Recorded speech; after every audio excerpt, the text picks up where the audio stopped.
धाकड़ खबर, बेखौफजुमा बेबाक अंदाज। धाकड़ खबर के न्यूज़ रूम से मैं आपके साथ हूं अकरम रईस खान। देश के अंदर एक ऐसा वर्ग पैदा हो गया है कि प्रधानमंत्री नरेंद्र मोदी कुछ भी अच्छा काम कर लें वो उन लोगों को कभी अच्छा ही नहीं दिखता है। इस बात पर तो हल्ला मचा रहे हैं कि इंडिया गेट से अमर जवान ज्योति हटा दी, लेकिन इस बात को लेकर कोई खुशी नहीं है कि 60-70 साल के दशक में कभी भी नेशनल वॉर मेमोरियल नहीं बनाया गया और प्रधानमंत्री नरेंद्र मोदी ने वॉर मेमोरियल बना दिया है। उसको लेकर कोई कुछ नहीं कह रहा है, हमेशा से बुराई कर रहे हैं। इस बात को लेकर कोई कुछ नहीं बोल रहा है कि प्रधानमंत्री नरेंद्र मोदी कल को यानी कि 23 जनवरी को नेताजी सुभाष चंद्र बोस की मूर्ति लगाने जा रहे हैं इंडिया गेट पर। अभी प्रतीकात्मक रूप से लगाएंगे, लेकिन बाद में जब बनकर तैयार हो जाएगी तो सारी दुनिया को दिखाई देगी भाई ये भी तो नया नया इतिहास बन रहा है ना। लेकिन लोग सिर्फ विरोध ही कर रहे हैं। ये तमाम बातें भाजपाइयों के द्वारा कही जा रही हैं, मीडिया के द्वारा कही जा रही हैं। आजकल तो मीडिया के जो पत्रकार हैं उनके बारे में एक नया डायलॉग चल गया है। भोंपू मीडिया और उसके दलाल चाटुकार दंगाई पत्रकार ही नहीं, ईमानदार पत्रकार वो हो गए हैं। लेकिन क्या इन सवालों को इसी तरीके से देखा और समझा जा सकता है या वाकई में इसके पीछे आने वाला 2024 बहुत कुछ मायने रखता है? 2024 इसलिए क्योंकि आरएसएस के वजूद में आने के 100 साल पूरे होने जा रहे हैं और आरएसएस 100 साल पूरा होने के जश्न के मौके पर बहुत कुछ बदल देना चाहता है उसे पहले पहले। क्या ये कहना भी ठीक है? इन्हीं तमाम सवालों के आसपास अपनी बातचीत को रखने की कोशिश करेंगे। हमारे साथ स्काइप के जरिए जुड़ रहे हैं एयरफोर्स के रिटायर्ड ग्रुप कैप्टन मिस्टर के यानी कि कृष्णकांत जी। आए दिन हमारे साथ वो जुड़ते रहते हैं, पत्रकारिता से ताल्लुक रहते हैं और उनके अपनी मैगजीन, अखबार और तमाम जगह और सोशल मीडिया पे भी लिखते रहते हैं, अपनी बेबाकी के लिए जाने जाते हैं। उन्हीं से पूछ लेते हैं कि भैया क्या नरेंद्र मोदी का सिर्फ विरोध ही करोगे? कोई अच्छा काम वो करते हैं उसकी भी तो तारीफ करो। बहुत शुक्रिया सर वक्त देने के लिए। धन्यवाद मिस्टर अकरम और आपके चैनल को भी ऐसे मुद्दों को, हमारी बातों को जनता के पास लेके आते। एक बात बताइए सर, इतना बड़ा नेशनल वॉर मेमोरियल प्रधानमंत्री नरेंद्र मोदी ने बना के खड़ा कर दिया है, 60-70 साल के इतिहास में किसी को ये सुध नहीं आई, आपको वो तो दिखाई नहीं देता है। आप लोग हल्ला मचा रहे हो कि अमर जवान ज्योति को बुझा दिया, अमर जवान ज्योति को बुझा दिया। अरे साहब, नेशनल वॉर मेमोरियल में अमर जवान ज्योति जल तो रही है। इन चीजों को प्रक्रिया में देखें। हमारे जितने श्रोता हैं, देखने वाले हैं, उनसे मैं ये आग्रह करूंगा एक घटना को घटना ही में नहीं बल्कि पूरी प्रक्रिया में देखें। नेशनल वॉर मेमोरियल ठीक है, हमारे वेटरन्स का जो 1 रैंक 1 पेंशन के लड़ रहे थे उनके कई मांगों में से यह भी एक मांग था। हालांकि उसके साथ साथ और भी वॉर मेमोरियल्स हैं हमारे देश में, ऐसा नहीं है कि नहीं है। उत्तराखंड में है, खैर उसके डिटेल में हम ना जाए, लंबी बातें हो जाएंगी। और वॉर मेमोरियल बनाने के खिलाफ हमने कभी कोई आवाज नहीं उठाई, हमारे साथी वहां गए भी थे उसके उद्घाटन पे। जहां तक इस अमर जवान ज्योति की बात और बातचीत के दौरान यह भी आएगा कि 2 या 3 वर्ष पहले जब इसका उद्घाटन हो रहा था तो श्री नरेंद्र मोदी ने कहा था कि इसको नहीं हटाया जाएगा, इतिहास को बचा कर रखा जाएगा। लेकिन इसको हटाने के पीछे मंशा क्या है? 50 वर्ष पहले जो 1972 में इसको बनाया गया था और भी पहले से ही, जहां तक इंडिया गेट की बात है वो तो और पहले की बात है, उसके बारे में मौका मिलेगा तो फिर हम बात करते हैं। इसका आधार यह था कि जो हमारे फौजी सैनिक वर्ल्ड वॉर 1 से ही जो शहीद हुए थे जहां भी, हालांकि जिस गोदी मीडिया की बात की उसमें एक लेफ्टिनेंट कर्नल ने यहां तक भी कहा कि वर्ल्ड वॉर 1 में जो हमारे भारतीय सैनिक मारे गए थे वह मर्सिनरीज थे, यानी दलाल थे, वह पैसे के लिए गए थे। इतनी शर्मनाक बात और लोगों ने इसका विरोध नहीं किया। पूर्णतया में जाएं और सुभाष चंद्र बोस की मूर्ति लगाने की, प्रतिमा लगाने की बात की, उसका भी आधार साफ दिख रहा है कि वह नेहरू का विरोध कर रहे हैं। यानी पूरी की पूरी प्रक्रिया में इतिहास के उस आधार को खत्म करना चाहते हैं जिसमें इनके पूर्वज आरएसएस हो, भाजपा हो या जनसंघ हो, इनकी काफी बेइज्जती हुई है, इनका कहीं भी योगदान नहीं रहा है इस देश की स्वतंत्रता में। और जहां तक फौज की बात है, इंडियन आर्मी मिलिट्री की बात है, इसमें ना इनकी कोई समझ है, ना इनकी कोई की भावनाओं की कोई इज्जत है। वह उसके भावनाओं से खिलवाड़ करे ना करे, लेकिन केवल राजनीतिक उस मंशा के पीछे ये काम कर रहे हैं जिसके तहत सत्ता में बने रहें और बड़े पूंजीपतियों की सेवा करते रहें। जी, संक्षिप्त में मेरा ये जवाब। सीधा सा जवाब दीजिए, मैं सीधा सा सवाल कर रहा हूं। इंदिरा गांधी सत्ता में थी, उनकी मर्जी आई, उन्होंने अमर जवान ज्योति जला दी। अब इनकी मर्जी आई, ये चाहते हैं सत्ता में हैं कि हम नहीं जलने देंगे इंडिया गेट पे अमर जवान ज्योति। तो आप लोगों को दिक्कत क्या है? वो भी एक प्रधानमंत्री का फैसला था, ये भी एक प्रधानमंत्री का फैसला है। देखिए, इंदिरा गांधी ने जरूर था कथित अपनी मर्जी से किया 1971 युद्ध के बाद से, जो तकरीबन यदि हमारी जनता जो आंकड़ों में बहुत खुश होती है, 3850 जो जवान हमारे अफसर जवान जो मारे गए थे, और 26 जनवरी को खास दिन उन्होंने रखा था 1972 का, इसका शुरुआत किया था। ठीक है, हालांकि उस तरह का हमारे पास नहीं था पहले से, तो एक शुरुआत हुई। उन्होंने जगह कोई खास नहीं ढूंढा ताकि पीछे से इंपेरियलिज्म की बू ना आए, उपनिवेशवाद की बू ना आए, अंग्रेजों द्वारा बनाए गए चीजों की बू ना आए, उसकी बातचीत थी नहीं। उसे जहां तक इतिहास की बात है, हमारे साथी जरूर समझे, इतिहास का महत्व होता है, वह एक प्रक्रिया के दौरान होता है, उसको हम बर्बाद कर दे। जैसे अफगानिस्तान में जब तालिबान पहली बार सत्ता में आए, तो उन्होंने बुद्ध के जितने भी वो पहाड़ों पे जितने भी उसके थे, उसके जो बचे खचे थे या ना भी थे, उनको ध्वस्त कर दिया। इतिहास को ध्वस्त करने से वर्तमान बदल सकेंगे? इसका एकमात्र कारण यही होता है कि हम इतिहास से सबक लें। जहां तक नेशनल वॉर मेमोरियल की बात थी, ठीक है, इन्होंने बनाया उसको, बहुत अच्छी बात है, खुशी की बात है, हम उसको भी रखें, इसको भी रखें। ये कहना कि दो जगह पे इसलिए बड़ा भारी भरकम पड़ गया कुछ मरे हुए फौजियों के यादगार को रखने के लिए, कितनी मूर्खता और कितनी गलत बात है। जी, आप कह रहे हैं कितनी मूर्खता और कितनी गलत बात है। ये कहा जा रहा है कि कुछ मरे हुए जो है फौजियों की याद में यहाँ पे जो है अमर जवान ज्योति जलाने की क्या जरूरत है, जब हम लोग नेशनल वॉर मेमोरियल में जला रहे हैं। यहाँ बड़ा सवाल ये भी पैदा होता है, जो आप कहते हैं बार बार कि इतिहास मिटा रहे हैं। भैया, इतिहास बना भी तो रहे हैं ना सर। हाँ, इतिहास तो बनता रहता है, इतिहास अपने आप बनता है।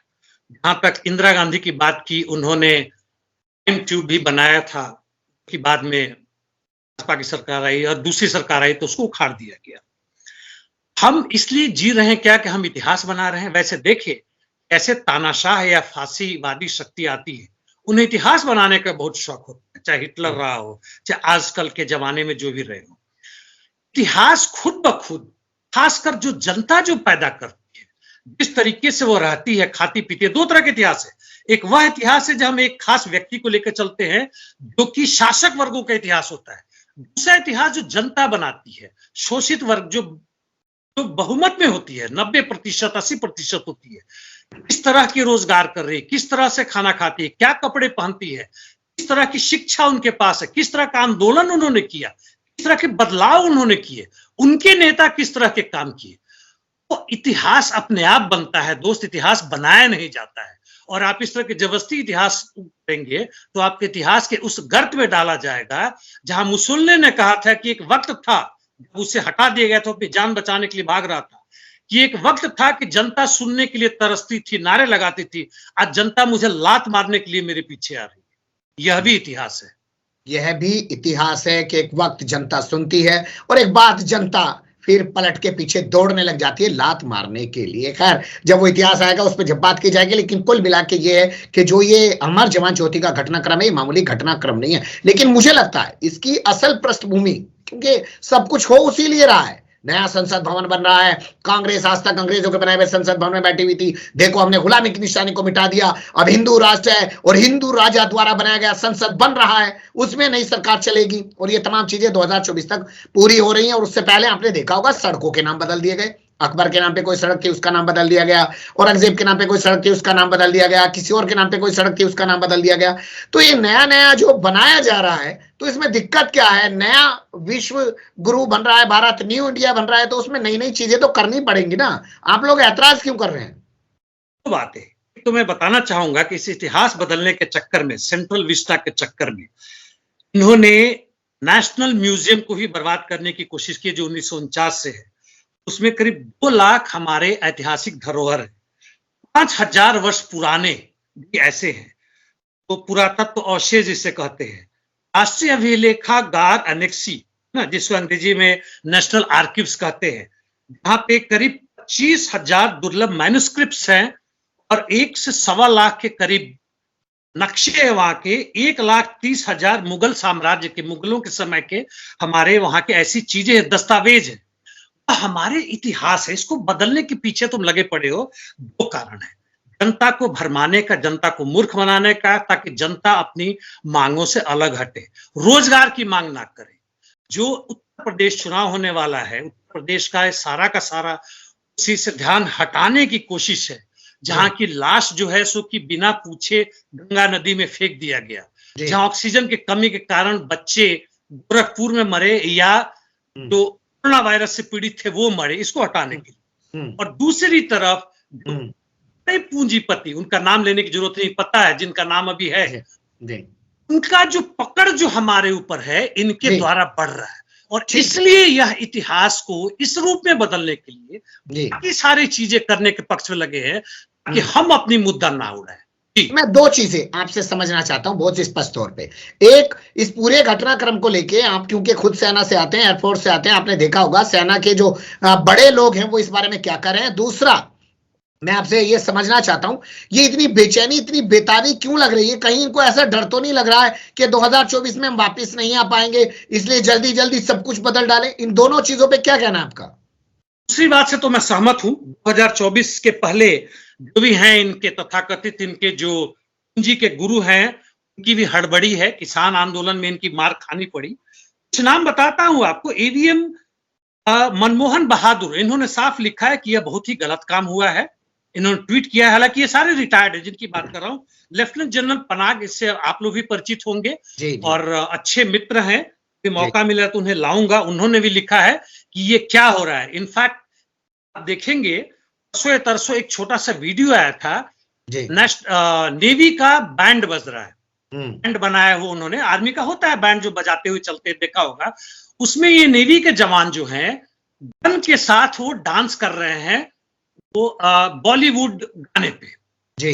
इतना यह मजाक है, जनता को लगेगा कि बड़ा बढ़िया चीज है, लेकिन ये हमारा मजाक बन रहा है। हमारा एक छोटा सा ग्रुप है जिसे हम कहते हैं प्रोग्रेसिव वेटरन्स, तो छोटा सा होने के बावजूद मतलब कुछ 100 है। हमने सबने, हम कल भी बात कर रहे थे, आज सुबह भी हमने बात किया, हम इसका विरोध करते हैं। किस ढंग से विरोध करें, कैसे विरोध करें, वह बात अलग है, लेकिन इसका पूरे ट्विटर पे, पूरा सोशल मीडिया पे, और कुछ लोगों को छोड़ दे जो भूपू मीडिया में आपने देखा होगा बड़ी जोर जोर से चिल्ला रहे हैं, जिन्होंने हमारे सैनिकों को जो वर्ल्ड वार 1 में मरे थे उनको दलाल तक कह दिया कि पैसे के लिए लड़े हैं, और वो कह रहे हैं कि अंग्रेजों के जितने बनाए हुए, तो कई भवन जो इसमें तोड़ने वाले हैं, जिसमें आपके उपराष्ट्रपति भवन भी है, जितने भी तथाकथित भवन हैं, शास्त्री भवन, कृषि, विज्ञान, निर्माण, उद्योग, रक्षा, जवाहरलाल नेहरू भवन, इस सबको ध्वस्त करने में लगे हुए। इसका ये जो है जितने वेटरन्स हैं, ऑफिसर से लेकर जवान तक, फौज के अंदर क्या हो रहा है मैं नहीं कुछ कहना चाहूंगा, हमें जानकारी भी नहीं ज्यादा होती है, लेकिन यह बहुत ही गलत रास्ते पर जा रहा है, बहुत जबरदस्त विरोध हो रहा है।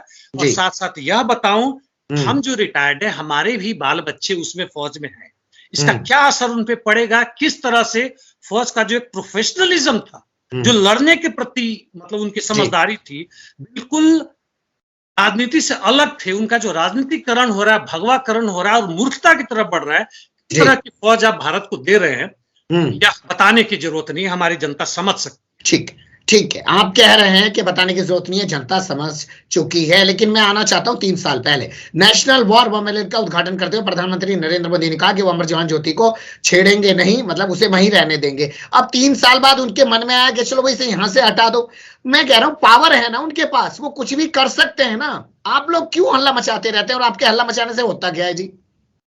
हमारे हल्ला मचाने से तो हुआ कि किसान आंदोलन सफल हुआ, हमारा भी छोटा सा योगदान उसमें हुआ, और हल्ला मचाने से यह हुआ कि उनकी धरती खिसक रही उत्तर प्रदेश से पेट्रोल का दाम बढ़ना बंद हुआ। जहां तक इन बातों पर हल्ला मचाने की बात है, प्रधानमंत्री नरेंद्र मोदी ने कहा कि इसको नहीं करेंगे। उन्होंने तो हमें यह भी कहा था कि 100 दिन के अंदर सत्ता में आते ही 2014 में 1 रैंक 1 पेंशन देंगे, 2 करोड़ रोजगार हर साल जनता को देंगे, और बहुत सारी चीज रिपीट करने की जरूरत नहीं है। इसलिए इन लोगों पर हमारा भरोसा उठ गया, जो इनको समर्थन करते हैं, इसलिए नहीं कि भरोसा करते हैं, बल्कि इसलिए कि हिंदू मुस्लिम कर रहे हैं, और दिमाग में उनके ये आ गया कि हमारे कारण आज हम विश्व गुरु बन रहे हैं, जबकि हम विश्व में हम माखौल बन रहे हैं, आज हम विश्व में हंसी के पात्र बन चुके हैं। बहुत शुक्रिया, आपने जो आखिर में लाइन कही यही सच है कि चाइना जैसा आदमी, चाइना जैसा मुल्क हमें मानवाधिकार के मुद्दे पर, धर्म संसद के मुद्दे पर, सुल्ली डील बल्ली बाई ऐप के मामले पर आईना दिखाने की कोशिश कर रहा है। तो सोचिए, ये जो लोग सत्ता में बैठे हैं, इन्होंने आज भारत की इमेज क्या बना दी है, लेकिन अपनी मद मस्ती में जीने को तैयार हैं। कुछ भी कर देते हैं, रात को सो के उठते हैं और सुबह को दिव्य ज्ञान हो जाता है और कुछ भी बदल के रख देते हैं। बहुत शुक्रिया, आपने वक्त दिया। फिर आपसे जुड़ने की कोशिश करेंगे किसी और मुद्दे पर। धन्यवाद।